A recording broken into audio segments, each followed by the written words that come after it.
Hello, I'm Greg Jones, Liberty North High School, talking to you about our 3-3-3 Wreak Havoc attack style defense.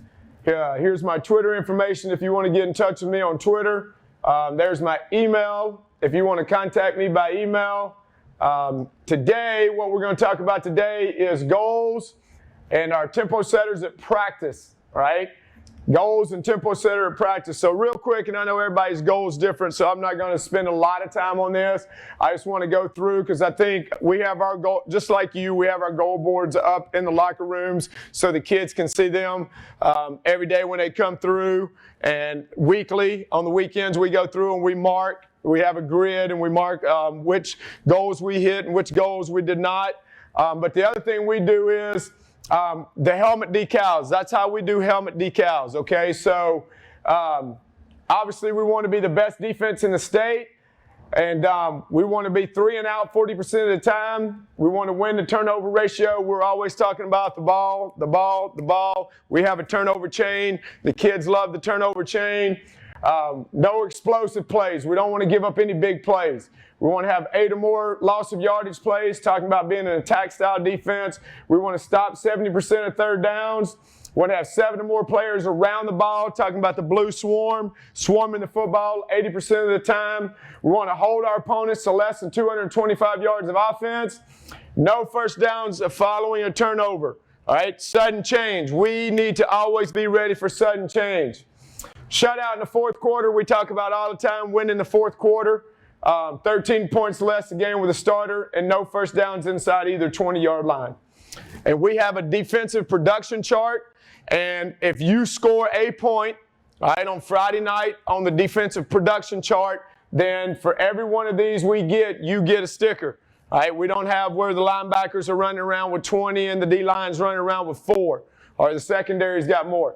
If anybody that gets 1, they all get 1. And I think that's great for our culture. The only individual awards we do are Players of the Week and stuff. So we have a Defensive Player of the Week. That's the only individual award we give that. And then we do give sack stickers. Sack stickers are another individual award because we're just always preaching sacks, sacks, sacks. Obviously turnovers. But these here, we have we're Eagles, so we have an Eagle Claw. These are all Eagle Claws. Obviously, if you get a sack, you get a sack sticker that says sack.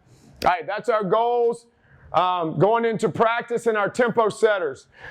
Huge, huge, huge on having tempo setters at practice because we talk about it sets the tempo of the day. So as soon as we go out and we get done with warm-ups, we don't stretch. We go out, we warm up and go, all right? We're not a big stretch team at the beginning of practice. We stretch some by platoon groups at the end of practice, but I know this in all my days of growing up, I never saw a dog stretch before it comes off the front porch coming after me. And so if it can attack without stretching, we can attack without stretching. We warm up properly, and then we go straight into tempo setters. All right, some of the tempo setters we do. Number 1 is formation rec. And like I talked about before, we're blessed to have a lot of kids out. We have over 130-something kids out, grades 10 through 12. So we will have a scout team offense over there, a scout team offense over here, and the defense is right in the middle. So we got scout cards and scout cards.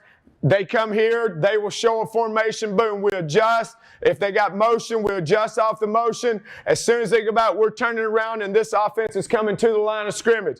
And it's boom, adjusting, going, turn around, boom, they're coming to the line of scrimmage. So we've got 33 kids involved right there in that one drill, okay? And it's up-tempo, like I said, having intensity in everything we do, but that's up-tempo, ready to go. Formation rec. All right, tackling circuit. Tackling circuit, we do a couple of different ways. We'll have one where the corners coach will have one, the safeties coach will have one, the D-line coach will have one, and the linebacker coach will have one. So we have 4 different tackling circuits, and the kids rotate by position groups around to those coaches. We also have where you just go to your position coach and you do a tackling circuit. But we do everything from ring tackling to profile, where we got the landing mat out there, the landing pad, and I'm coming in, getting my head where it needs to be, wrapping up and dumping you on the pad.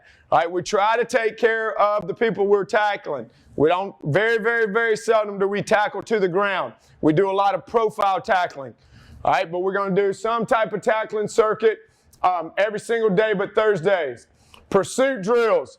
We do pursuit drills as tempo setters, but then we also have built-in pursuit drills, whether we're doing team or whether we're doing 7-on-7, because like I talked about, the linebacker coach may be on this side running with the kids. If the ball goes that way, the safety coach is going. If the ball goes back there, the corners coach is going. But wherever the ball is at, once the ball goes down, those coaches are counting 1,001, 1,002, 1,003, 1,004. If everybody's not there when we do the blue swarm breakdown, then we got up downs, we got choppy choppies. So we do pursuit drills to teach them, talk about not following the same colored jerseys. But after doing that, it's more of a realistic thing when you do pursuit drill when you're going. And even during the summer when we go to team camps or we're having people come here and we're scrimmaging and doing 7-on-7, we do it all summer long. All right, so we're doing those, getting our kids running to the football. Same thing with the turnover circuit. Now I'm going to show you in the next session, I'm going to show you some one-on-one, some good things that we do with like our number one running backs versus our linebackers in turnover type situations.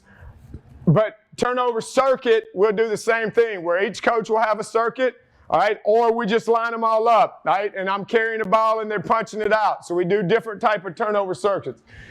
We do, buddy turnover where the first guy there is making the tackle, second guy is coming in trying to punch it loose.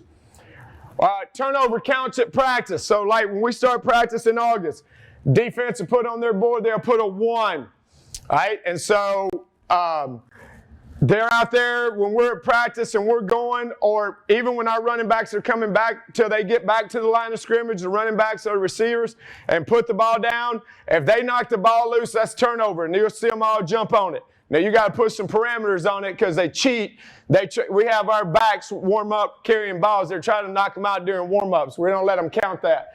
But as soon as they get that, they're screaming, turnover number. Turnover numbers, so they get in the intensity. Well, obviously, that pisses the offense off, so they want to make sure they don't get any turnovers. Well, then the next day, since they got 1 that day, then they go up to 2. All right, so they will take it up, trying to get turnovers at practice, having turnover counts at practice. But I think that's huge for the offense and the defense. Pass Skelly and 7-on-7, obviously, we're going to do some form of that every day at practice. In our run sessions, if we're seeing a team that's going to have 2-back run and 1-back run, early in the week we break it down where we have 2-back and then we have single-back. So we try to say, all right, these are the plays they're running out of 2-back. All right, these are the plays that they're running out of single-back. Okay, and then as the week goes on, by Wednesday, then we combined it. But it's like how you're putting that thing together, how you go whole, part, whole. We're trying to do that with them. It's like part, and then you're slowly putting it all together. By Wednesday and Thursday, now they're seeing the whole thing, and they're getting all the formations and the checks and everything down versus everything, because here it's just slowing it down a little bit. But those are some of the things we do at practice just to get you going, but those are daily. Those are your EDDs, everyday drills that we're going to do at practice. All right, the next session and the last session, I'm going to talk about competitive tempo setting drills. Thank you.